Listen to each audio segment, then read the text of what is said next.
안녕하세요. 김동섭입니다. 4월 28일 아침 시행하도록 하겠습니다. 오늘 새벽에 끝난 미국 시장은 혼조세로 마감을 했습니다. 장 초반에는 상승세였죠. 나스닥도 다우도 거의 1%대 상승률을 보였어요.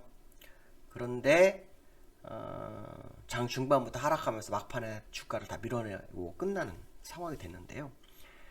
일단 전일 급락을 했었잖아요. 급락 때문에 시장의 반발 매수세가 좀 유입됐다라는 얘기가 있습니다.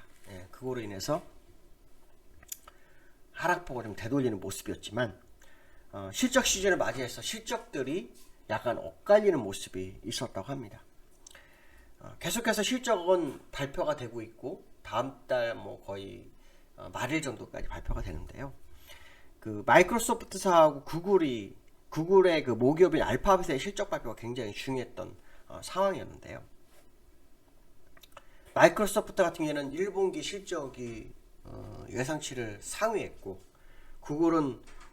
구글의 모기업인 알파벳은 실적을 하회했습니다. 실적 하회하면서 마이크로소프트사는 4.8%의 상승을 보이고 그다음에 알파벳은 3%대 하락을 보이면서 시장이 엇갈리는 그런 상황이 됐다. 이렇게 보시면 될 것 같고요. 사실 어저께 급락은 2020년도 9월 이후로 최대폭 하락이었습니다. 그러니까 정말 오랜만에 큰 하락이 있었던 거죠.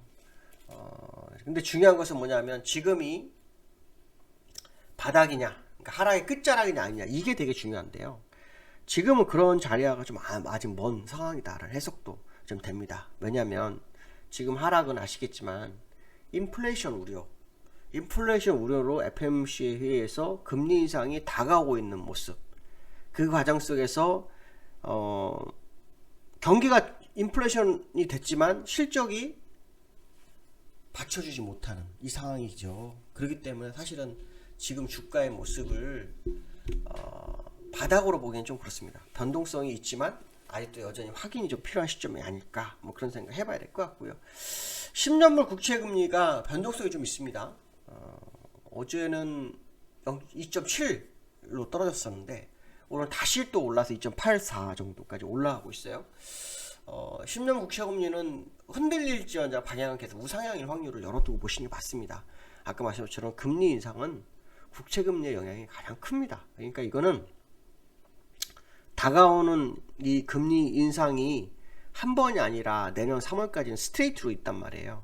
그러니까 소강 상태가 있다가 올라가고 소강 상태가 있다가 올라가면 이게 반복적으로 될 확률을 좀 열어두고 보시는 게 좋습니다. 결국 국채금리는 경기 침체를 의미하기도 하죠. 그래서 실제로 미국 시장에서는 그 스태그플레이션 얘기가 계속 많이 나오고 있습니다. 그러니까 스태그플레이션 때문에 시장이 상당히 좀 부담스럽게 될 수 있다라는 얘기를 하고 있죠.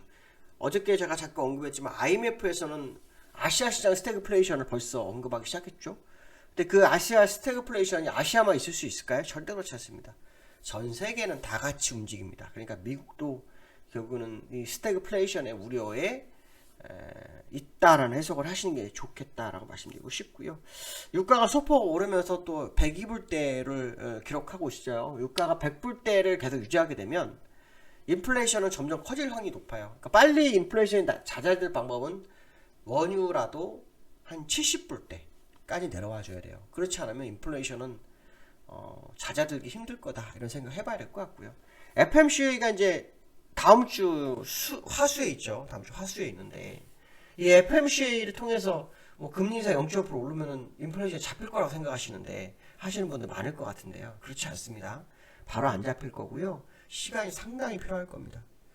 특히 우리나라 같은 경우에는 인플레이션이 4%예요. 그러니까 목표치 2%에 2배밖에 안 돼요. 근데 미국은 4배가 넘어요. 4배가. 그러니까 이 인플레이션을 잡을 수 있는 그 공간 차이가 너무 많이 벌어지고 있죠. 그러니까 시간적으로도 더 늦을 수 있어요. 그래서 어쩌면 내년도 금리 인상 다 할 때까지 인플레이션이 상당히 더 커질 수 있지 않을까 생각도 해봅니다. 그렇게 되면 이제 연준 입장에서는 뭐 주가 하락을 견인할 방법이 없죠. 결국 연준은 주가 하락을 놔야 될 거예요. 왜냐하면 연준이 도울 수 있는 건 뭡니까? 금리나 양적 완화잖아요. 오늘 립서비스 할 수 있죠. 우리는 시장을 뭐 지키기 위한 훌륭한 도구가 있다. 이런 말을 할 수도 있겠죠. 우리는 뭐든지 할 수 있다. 뭐 이런 얘기를 하겠지만 실제로 인플레이션이 잡히지 않은 상태에서 연준이 어떠한 행보를 다시 할 수는 없어요. 결론적으로 말하면 지금 금리 인상은 결국 시장을 방어하기 위해서 시간을 끌었지만 인플레이션이 커짐으로 해서 금리 인상을 하는 거기 때문에 이번에 금리 인상 시점에서는 주가 방어에 아마 어려울 거다. 주가 방어를 어쩌면 포기했을 수 있습니다. 그걸 한번 확인해 볼 수 있습니다. 그게 5월 FMC가 되면서 확인이 되지 않을까? 뭐 이런 생각을 해보셔야 될 것 같습니다.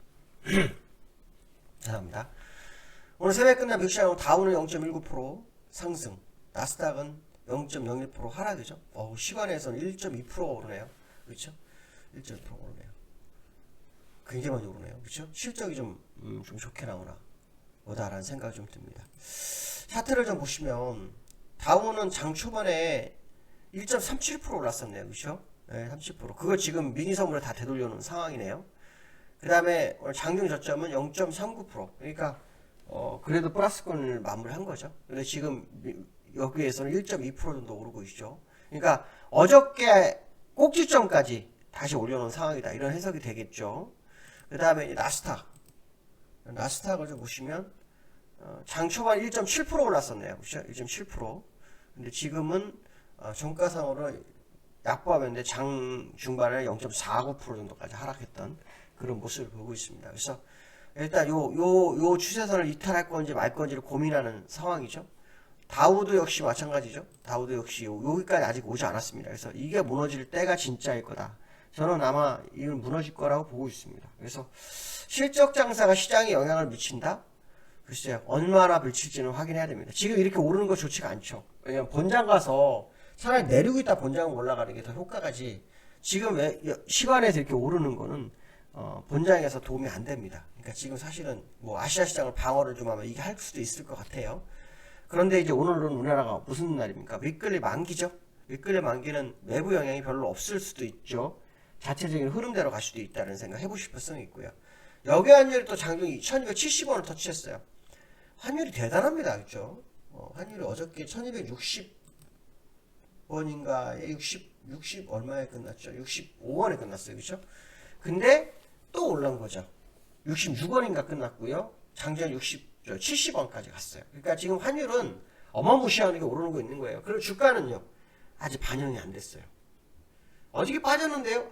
전혀 반영이 되지 않았습니다. 주가라는 것은 그래도 이 환율이라는 것은 주가와 몇 개월 동안의 어떤 어떤 균형점이나 위치를 확인해 보게 되거든요. 그걸 보면 절대 지금 주가는 빠지지 않았다.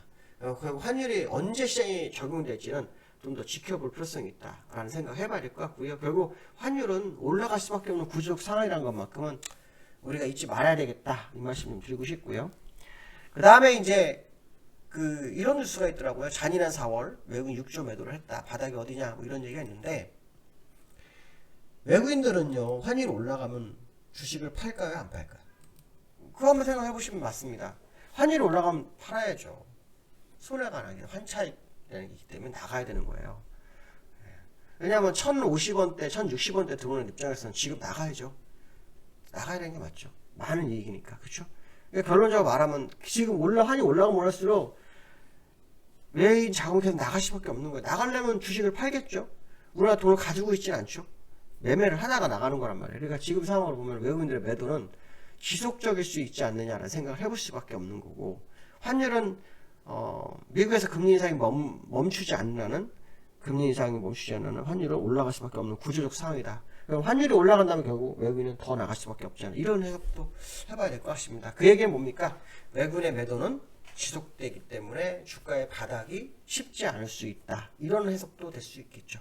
자, 오늘 목요일입니다. 오늘 윗끌리 만기인데요. 오늘 즐거운 하루 되시고 승리한 하루 되시기 바라겠습니다. 감사합니다.